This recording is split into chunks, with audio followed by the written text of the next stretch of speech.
అండి మమ్మల్ని మిక్కిలిగా ప్రేమించిన మా ప్రియ పరలోకపు తండ్రి, ఈ మాన్వి ప్రాంతంలో 3 రోజుల పాటు మీ నామ మహిమార్థమై ఈ రీతిగా సభలు జరగడానికి మీరు చూపిన మహాదయని బట్టి వందనాలు. ఈ చివరి రోజు, ఈ ముగింపు ఘట్టంలో మీరు మాకు తోడుగా ఉండండి. ముగింపు మాటలు నీ ప్రియమైన పిల్లలకు అందించండి. ఈ 3 దినాల సభల ద్వారా మహనీయులకు మార్గదర్శి క్రీస్తు అన్న విషయాన్ని ఎరిగిన నీ ప్రియమైన పిల్లలు మహనీయులు ఎలా అయితే మా జీవితాలకు ఆయన స్ఫూర్తి అని సాక్ష్యం ఇచ్చారో, కేవలం వారు నిన్ను అంగీకరించకుండానే మీ కుమారుణ్ణి వారు సాక్ష్యం ఇచ్చారు.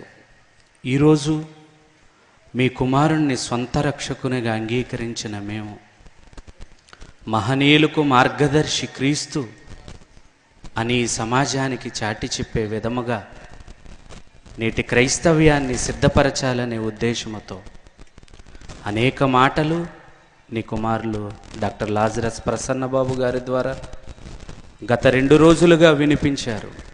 ఈ చివరి రోజు కూడా మా ప్రియమైన తండ్రి, మీ ఉన్నతమైన ఆశయాలకు తగ్గట్టుగా నీ ప్రియమైన పిల్లలు బ్రతకడానికి మరిన్ని ఆలోచనాత్మకమైన మాటలను దయచేయమని కోరుకుంటూ, మొదటి వర్తమానముగా కొన్ని మాటలు నీ ప్రియమైన పిల్లలతో మాట్లాడాలని ఆశపడుతుంటుండగా సహాయపడమని, సమయోచితమైన జ్ఞానాన్ని ప్రసాదింపచేయమని, వచ్చిన నీ ప్రియమైన పిల్లలందరూ విని విడిచిపెట్టేవారుగా కాక విన్న ప్రకారంగా ఈ సమాజానికి మీ కుమారుణ్ణి మార్గదర్శిగా ఎత్తి చూపేవారుగా ఉండడానికి మీ కృపను విస్తరింపచేయమని యేసువారి పరిశుద్ధ నామాన్ని ప్రార్థన అడుగుచున్నాము తండ్రి, ఆమేన్. ప్రభునందు ప్రియమైన దేవుని వర్లారా, మహనీయులకు మార్గదర్శి క్రీస్తు అనే ఈ సభలలో ముఖ్య వాక్యోపదేశకులుగా మన మధ్య ఉన్నటువంటి residential Bible university India international director గారైన లాజరస్ ప్రసన్నబాబు గారికి ప్రథమముగా నా హృదయపూర్వకమైన శుభాభివందనములు తెలియచేస్తున్నాను. అలాగే నీ వేదికను అలంకరించిన దైవజనులు, పెద్దలు, అలాగే కూడి వచ్చిన మీ అందరికీ కూడా ప్రభు అయిన యేసుక్రీస్తు వారి నామమున నా యొక్క హృదయపూర్వకమైన శుభాభివందనములు తెలియచేస్తున్నాను. ప్రియమైన దేవుని వారలారా, గత 2 రోజులుగా మనం నమ్మిన క్రీస్తు, మనం ధరించుకున్న క్రీస్తు ఎంత గొప్పవాడో, ఆయన మాటలు ఎంత గొప్పవో, ఆయన మాట్లాడిన మాటలు సమాజంలో ఎంతమందిని మహనీయులుగా మార్చాయో మనం విన్నాం. మంచిది. ప్రియమైన దేవుని వర్లారా, మహనీయుణ్ణి ధరించుకున్న మనమంతా ఈ లోకానికి ఆయన ఎలా చూపించగలుగుతున్నాం? మన ద్వారా ఈ సమాజానికి ఆయన్ని ఎలా పరిచయం చేయగలుగుతున్నాం? ఆయన మహనీయుడు, మహనీయులకే మార్గదర్శి, ఆయన లాంటివాడు ప్రపంచంలో ఎవ్వరూ లేరు అని వాక్యం ద్వారా ఎలుగెత్తి చాటి చెప్పుతున్న మనం, వాక్యము ద్వారా గ్రహిస్తున్న మనం ఆయన్ని మన వంతు మన జీవితాలలో ఏ రూపంగా చూపిస్తున్నాం అన్నది ఒక చిన్న ప్రశ్న ఈ రాత్రి మనం వేసుకోవలసిన వారంగా ఉన్నాం.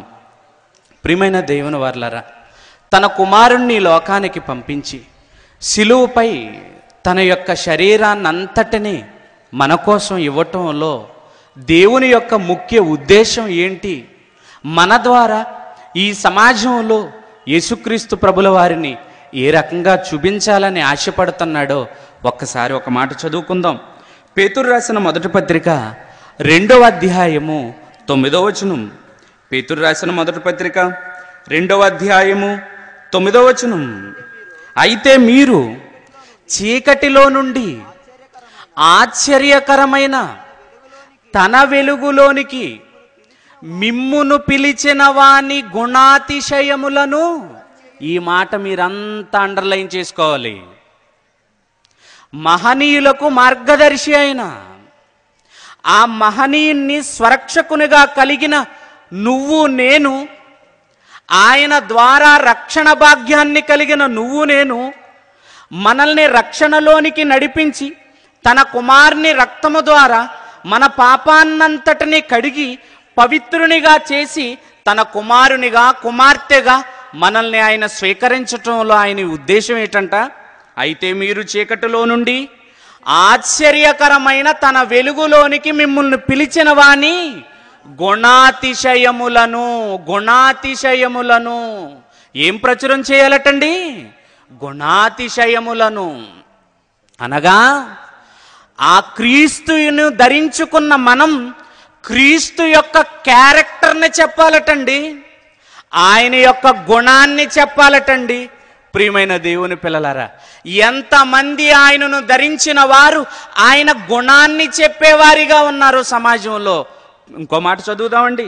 కొరింథీయులకు రాసిన మొదటి పత్రిక 6వ అధ్యాయము 20వ వచనం. కొరింథీయులకు రాసిన మొదటి పత్రిక 6వ అధ్యాయము 20వ వచనం. మీరు విలువ పెట్టి కొనబడిన వారు గనుక మీ దేహముతో దేవుణ్ణి మహిమపరచండి, ఆయన గుణాతిశయాలు చెప్పండి, ఆయన గుణాన్ని, ఆయన లక్షణాలను, ఆయన క్యారెక్టర్ను సమాజానికి చెప్పండి. ఈ ప్రపంచంలో క్రీస్తును ధరించిన వాడు ఆయన క్యారెక్టర్ని చెప్పటంలో విఫలమైపోయాడు గనుకనే ఆ క్రీస్తు తమిళ హిందూ అంటున్నారు, ఆ క్రీస్తు పవిత్రుడు కాదు అంటున్నారు, ఆయన సిలువపై చనిపోలేదు అంటున్నారు, 12వ ఏట ఎడ్ల బండి ఎక్కి పారిపోయాడు అంటున్నారంటే కారణం మిమ్మును పిలిచాడే, ఆ పిలుపుకు ఈనాటి క్రైస్తవ్యం న్యాయం చేయటం లేదు. ఏంటా న్యాయం అన్నాడు? మీరు చీకటిలో నుండి ఆశ్చర్యకరమైన తన వెలుగులోనికి మిమ్మును పిలిచిన వాని క్యారెక్టర్ చెప్పండి, ఆయన ఎంత గొప్పవాడో చెప్పండి, ఆయన ఎంత ఉన్నతుడో చెప్పండి. ప్రియమైన దేవుని పిల్లలారా, ఈ క్రీస్తుకు కలిగిన ఉన్నతమైన లక్షణాలు, ప్రపంచం గర్వించదగ్గ లక్షణాలు ఆయనలో ఉన్నాయే, ఆ లక్షణాలు చెప్పటంలో క్రైస్తవ్యం విఫలమైంది. ఏం చెప్పమన్నాడో వాటిని మరిచారు, ఏం చెప్పకూడదన్నారో వాటిని చెప్పేస్తున్నారు. ప్రియమైన దేవుని వారలారా, క్రీస్తు నిజమైన మార్గదర్శి. ఆయనలో ఉన్న మంచి మాటలు సమాజానికి చెప్పాలి. ఒక గాంధీని మహాత్ముడుగా ఎలా మార్చిందో, ఒక తెరిసాన్ని మదర్గా ఎలా చేసేసిందో, ఎందరో గొప్ప గొప్ప వ్యక్తులు నిన్న మీరు కళ్ళతో చూసినట్టుగా వారి జీవితాల్ని మార్చింది అంటే కేవలం యేసు పలికిన మాటలు ఈ సమాజానికి అందించటంలో క్రైస్తవ్యం విఫలమైపోయింది. ప్రియమైన దేవుని పిల్లలారా, ఇలాంటి మాటలు చెబుతున్నందుకు వీళ్ళు మమ్మల్ని విమర్శిస్తున్నారండి అంటారు చాలామంది. తప్పు. మిమ్మల్ని విమర్శించటం కాదు, సరిచేయటం. చూడండి, ముందుకు వెళ్ళి మనకు అతి తక్కువ సమయం ఉంది కనుక చాలా క్లుప్తంగా మిమ్మల్ని విడిచిపెట్టాలని నేను ఆశపడుతున్నాను. మార్కు సువార్త 5వ అధ్యాయము 41వ వచనం నుంచి చదువుదామండి. మార్కు సువార్త 5వ అధ్యాయము 41వ వచనం నుండి. ఆ చిన్నదాని చేయి పట్టి తలితాకుమి అని ఆమెతో చెప్పెను. ఆ మాటకు చిన్నదానా లెమ్మని నీతో చెప్పుచున్నాను నేను. వెంటనే ఆ చిన్నది లేచి నడవసాగెను. ఆమె 12 సంవత్సరముల ప్రాయము గలది. వెంటనే వారు బహుగా విస్మయము నొందిరి. ఏమండి, చనిపోయింది అనుకున్నారు, చనిపోయిన ఆమెను ఏం చేశాడు? ఇప్పుడు ఏసెళ్ళి తలితాకుమి అన్నాడు, చేయి పట్టుకున్నాడు, లేపేశాడండి. ఆయన లేపేసి, నేనే లేపేశాను, నేం చేయాలండి? నేనే చనిపోయిన ఈ చిన్నదాన్ని లేపాను. చెప్పండి, అందరికీ చెప్పండి, చాటింపు వేసేయండి అన్నాడండి. అనలేదండి. ఏమన్నాడు? జరిగినది ఎవనికిని చెప్పకూడదని వారికి గట్టిగా చెప్పకండి. నేనే ఈ చనిపోయిన ఈ చిన్నదాన్ని బ్రతికించానన్న సంగతి ఎవ్వరికీ చెప్పకండి. ఇదేటండి, ఈయనేమో బ్రతికించేసి చెప్పొద్దంటున్నాడు, ఏం కాకుండానే మూతిలో మైకెట్టేస్తున్నారు వీళ్ళు. అంత యాక్టింగే. 2 కర్రలతో వస్తాడు సంకలో పెట్టుకుని, ఆ కర్రల్లో 2 ఏం చేస్తాడు, విసిరేయమంటాడు. చెప్పు, ఎన్నాళ్ళ నుంచి నువ్వు కుంటివాడిగా ఉన్నావు, ఎన్నవాళ్ళ నుంచి నువ్వు అవిటివాడిగా ఉన్నావు, చెప్పు ఇప్పుడు చెప్పు. ఏమంటే క్యాన్సర్ పోయిందని, గడ్డలు పోయాయని, ఎయిడ్స్ పోయిందని చెప్పు చెప్పు చెప్పు అంటున్నారండి. చేసిన ఆయన ఏమంటున్నాడండి, ఎవ్వనికి ఏం చెప్పకండి. ఎందుకు చెప్పొద్దంటున్నాడండి? ఇంత మహత్కార్యాన్ని చేసి ఎందుకు చెప్పొద్దంటున్నాడండి? చెప్పవలసింది మరేదో ఉంది గనుక దానిని చెప్పొద్దంటున్నాడండి. చెప్పవలసింది ఉంది గనుక అది చెప్పాలి, ఇది చెప్పకూడనిది. ఇంకోటి కూడా చూద్దామండి, లూకా సువార్త, దయతో క్షమించండి, మార్కు సువార్త 1వ అధ్యాయము 40వ వచనం. మార్కు సువార్త 1వ అధ్యాయము 40వ వచనం. ఒక కుష్ఠరోగి ఆయన యొద్దకు వచ్చి ఆయన ఎదుట మోకాళ్ళుని, నీకిష్టమైతే నన్ను శుద్ధినిగా. ఏమంటే 43వ వచనం చదువుకుందాం డైరెక్ట్గా.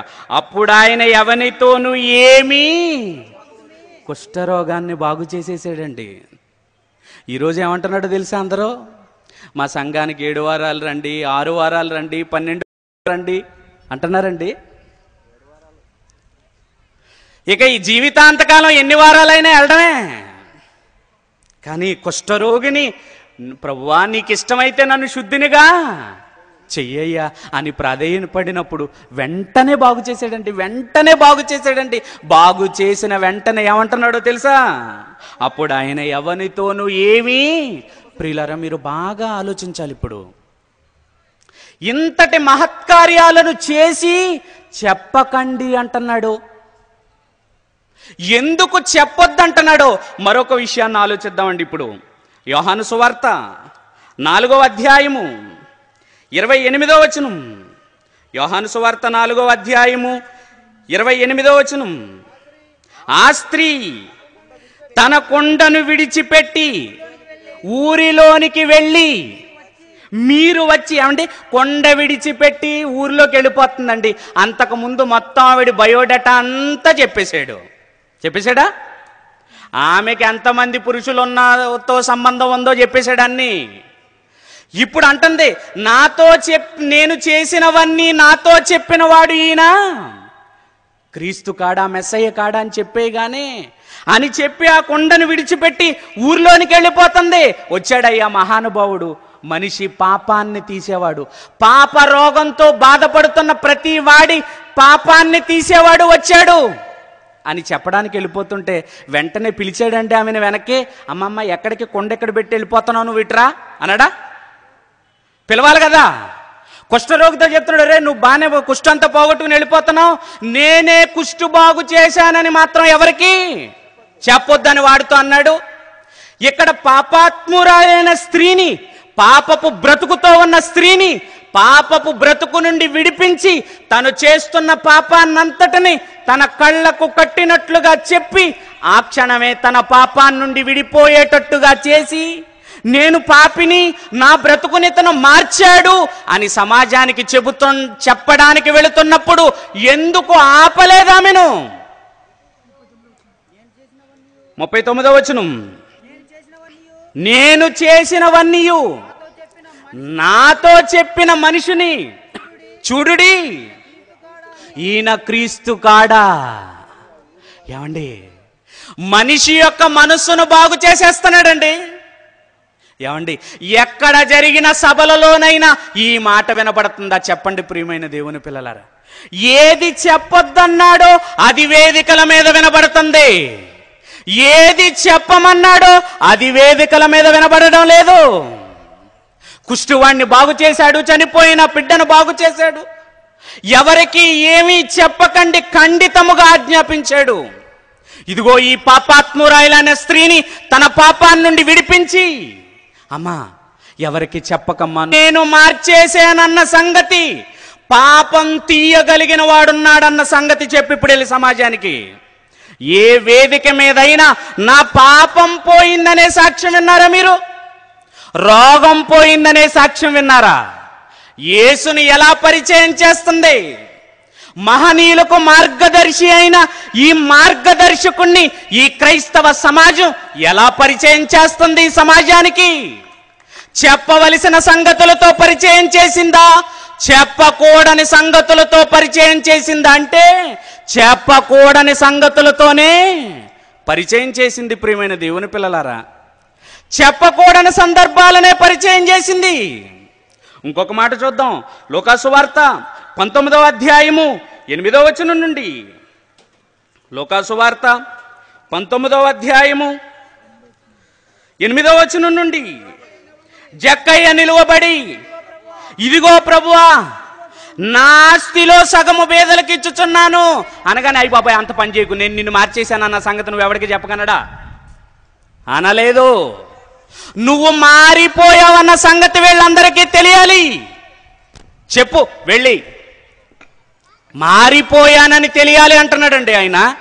ప్రియమైన దేవుని పిల్లలారా, ఎందుకు ఇదంతా జరిగిందో తెలుసా?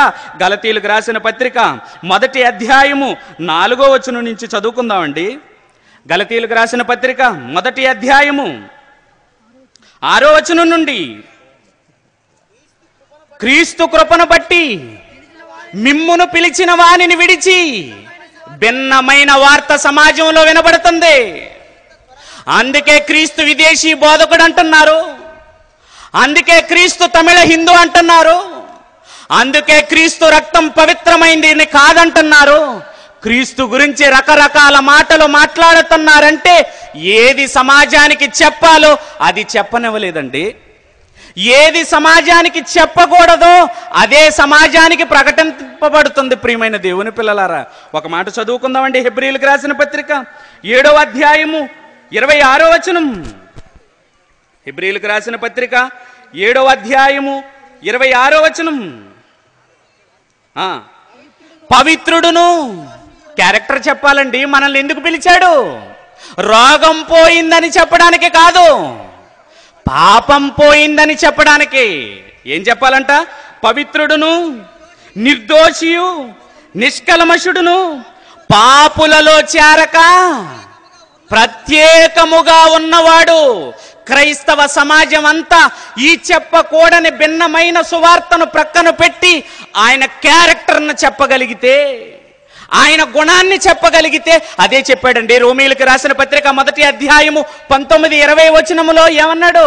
ఆయన అదృశ్య లక్షణములు అనగా నిత్య శక్తియు దేవత్వమును జగదుత్పత్తి మొదలుకొని సృష్టింపబడిన వస్తువులను ఆయన అదృశ్య లక్షణాలండి. ఆ లక్షణాలు చెప్పాలి ప్రియమైన దేవుని పిల్లలారా. ఆ లక్షణాలు చెప్పటంలో బోధకులు విఫలమయ్యారు. ఆ లక్షణాలు చెప్పటంలో తల్లిదండ్రులైన వారు, క్రైస్తవ తల్లిదండ్రులైన వారు కూడా విఫలమయ్యారు ప్రియమైన దేవుని పిల్లలారా.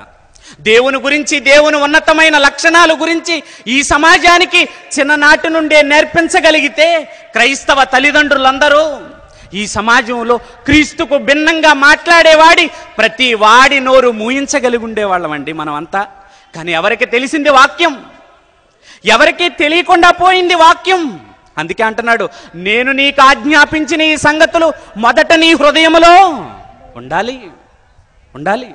పిల్లలకు నేర్పించాలి. ఏమి నేర్పించాలి?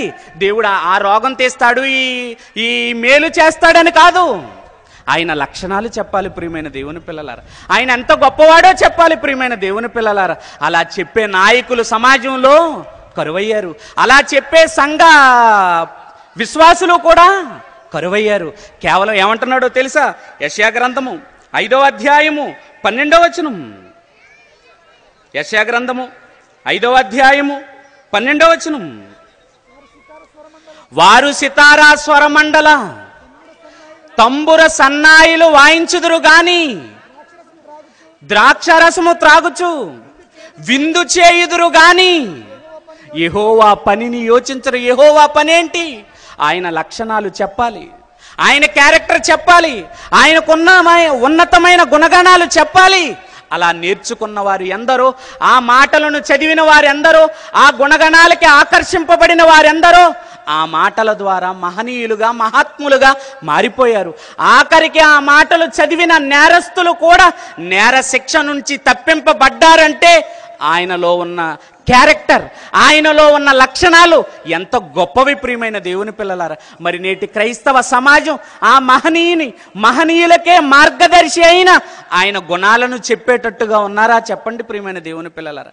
పోనీ ఆ క్రీస్తుని నమ్ముకుని, ఆ క్రీస్తుని ధరించుకున్న మీరైనా ఈ సమాజానికి ఆయన ఉన్నతమైన లక్షణాలు చెప్పేవాళ్ళుగా ఉన్నారా?